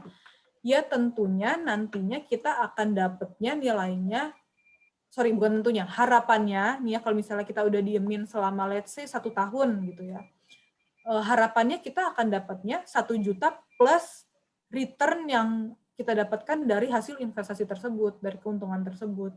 Kan tentunya tujuan investasi di mana-mana kayak gitu ya. Kita mendapatkan keuntungan dari angka yang kita investasikan di awal. Kalau misalnya kita awalnya taruhnya 1 juta, nanti kita mungkin bisa dapatnya sekitar misalkan 1.150.000, 1.100.000, tapi itu kembali lagi tergantung dari marketnya, tergantung dari ini semua investasi pada umumnya tergantung nanti situasinya seperti apa gitu. Investasi secara umum dan berdasarkan pengalaman aku sendiri sih biasanya ya menguntungkan lah, itu biasanya menguntungkan gitu. Tapi kan balik lagi tidak ada satupun orang yang bisa menjamin hal tersebut ya kan.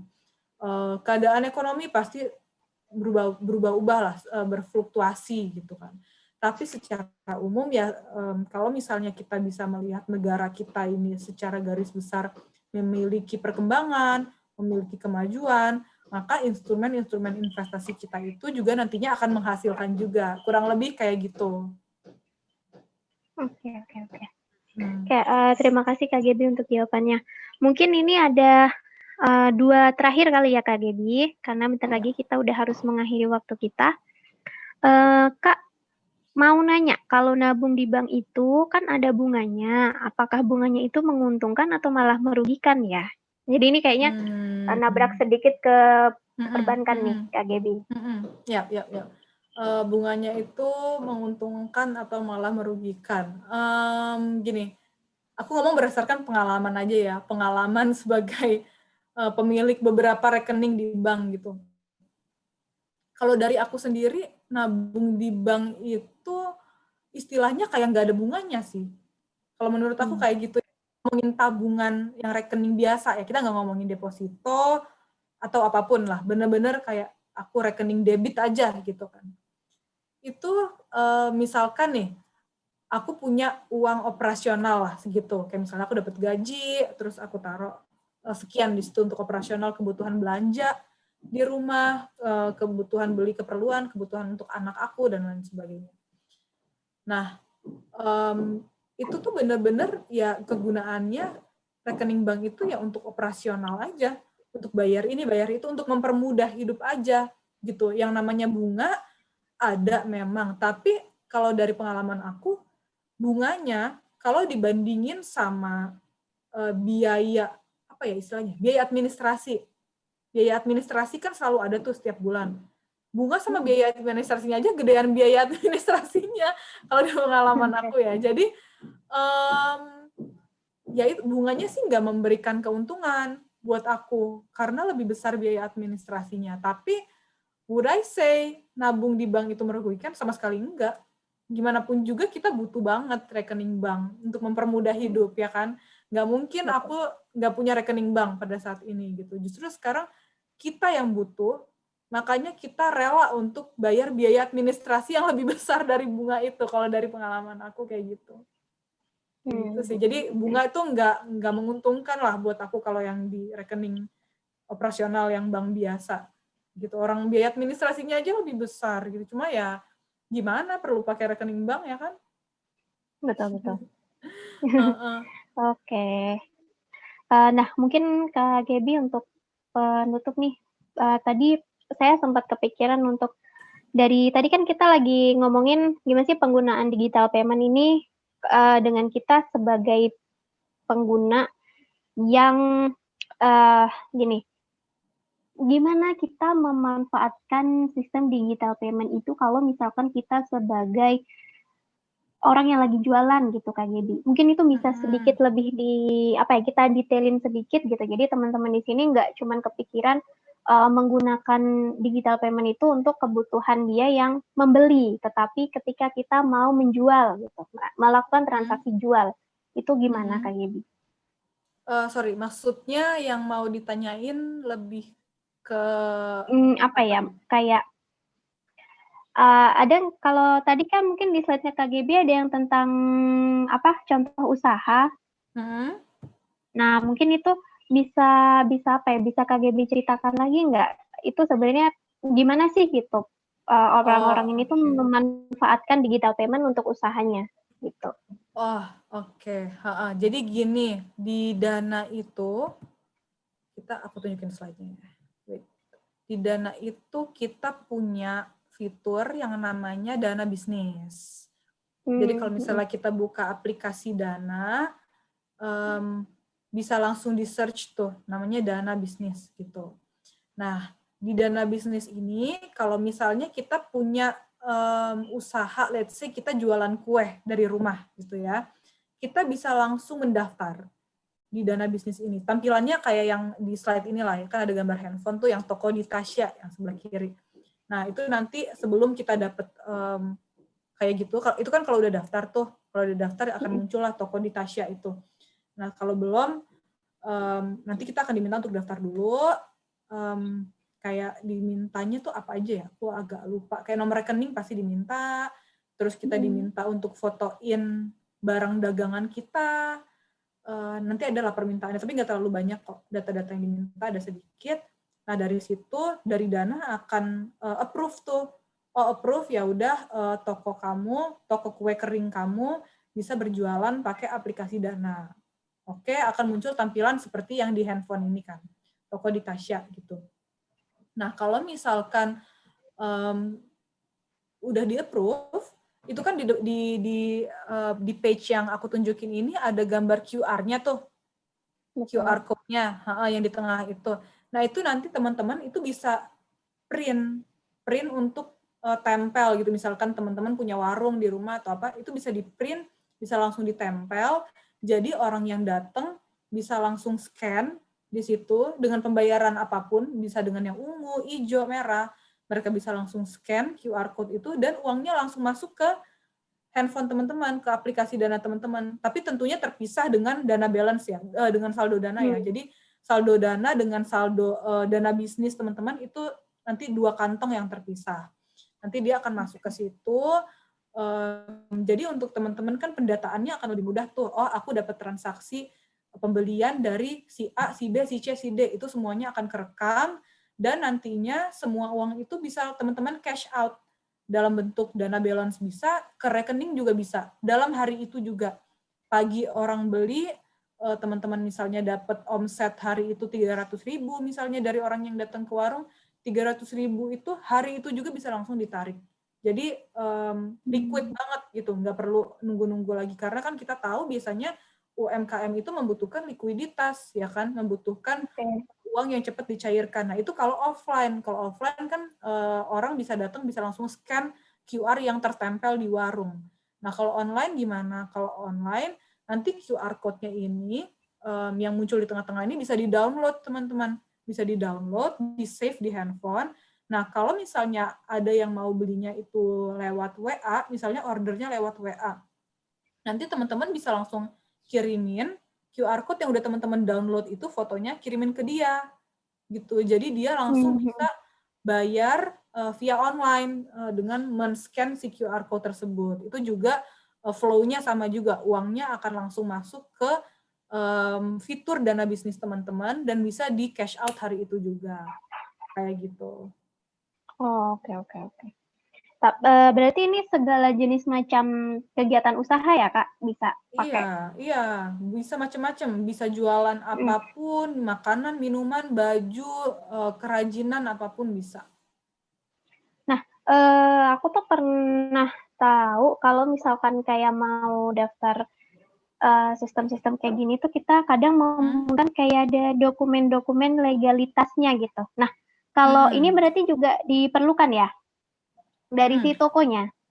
Oke, tergantung skalanya seperti apa. Kalau misalkan bisnisnya itu baru benar-benar bisnis rumahan gitu ya, kayak benar-benar ya teman-teman sendiri yang bikin kue sendiri gitu ya, itu nggak akan dimintain yang kayak gitu-gitu sih, dokumen legalitas kayak gitu enggak sih. Karena kan masih skalanya masih benar-benar UMKM gitu, masih benar-benar kecil gitu. Jadi sebetulnya hanya dengan KTP aja tuh udah cukup. Gitu. Nah, kita beda halnya sama yang udah bentuknya kayak kayak skalanya itu udah seperti minimarket, kayak udah toko yang omsetnya mungkin 1 bulan itu ada 100 juta gitu, itu tentunya treatmentnya akan beda. Gitu. Tapi ini kan kita ngomongnya, kita masih pribadi nih kan, masih usaha pribadi, masih baru mulai. Nah, itu sangat bisa hanya menggunakan KTP aja. Oh, oke. Jadi sebenarnya udah nggak ada alasan untuk ini dan itu ya, Kak Gebi ya, untuk memulai usaha, untuk mulai membiasakan diri dengan digitalisasi ini, gitu. Ya. Nah, mungkin dari Kak Gebi ada pesan dan kesan yang mau disampaikan sebelum kita menutup sesi kita kali ini? Oke. Terakhir, aku mau kasih quote nih di slideshow, bisa teman-teman lihat. It is not the strongest of the species that survives, not the most intelligent that survives, it is the one that is most adaptable to change. Ini adalah quote dari Charles Darwin, yaitu quote yang memotivasi kita, menceritakan kepada kita bahwa bukan yang paling kuat atau yang paling pintar yang bisa bertahan gitu, tapi adalah dia yang paling bisa beradaptasi terhadap perubahan gitu. Jadi untuk teman-teman jangan takut untuk beradaptasi dengan perubahan, embrace all the changes dan pelajari inovasi-inovasi yang ada dan maksimalkan setiap fasilitas dan inovasi yang ada supaya kita sendiri bisa berkembang dengan lebih optimal lagi. Sekian dari saya. Thank you teman-teman semuanya. Terima kasih ya Kak Gebi untuk sesinya hari ini. Teman-teman, kita udah dapat banyak banget nih materi mengenai digital payment, mengenai perbankan, tadi kan ya, dan keamanan data digital tadi ada juga. Mungkin itu saja sesi kelas wawasan kita kali ini. Kita ketemu lagi minggu depan dan terima kasih sudah hadir. Spesial buat Kak Gebi, makasih banyak loh udah mau ngisi kelas kita hari ini. Sama-sama, my pleasure. Terima kasih Kak Gebi. Terima kasih Kak. Sehat selalu Kak. Sehat selalu, stay safe. Stay safe tuh Kak. Terima kasih waktunya Kak. Terima kasih untuk waktu dan ilmunya Kak. Sama-sama. Terima kasih Kak. Terima kasih Kak. Untuk waktunya.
Mami cari Pak RT ya, mami mau cerita ke Pak RT supaya Pak RT cari solusinya. Seperti kalau musim ini, mami cuma sebentar kok. Mami cuma mau ngapain jahitan Ibu Messi, yang enak soalnya udah janji. Tapi kan sampai sini, ya, mudah-mudahan juga Messinya ada ya,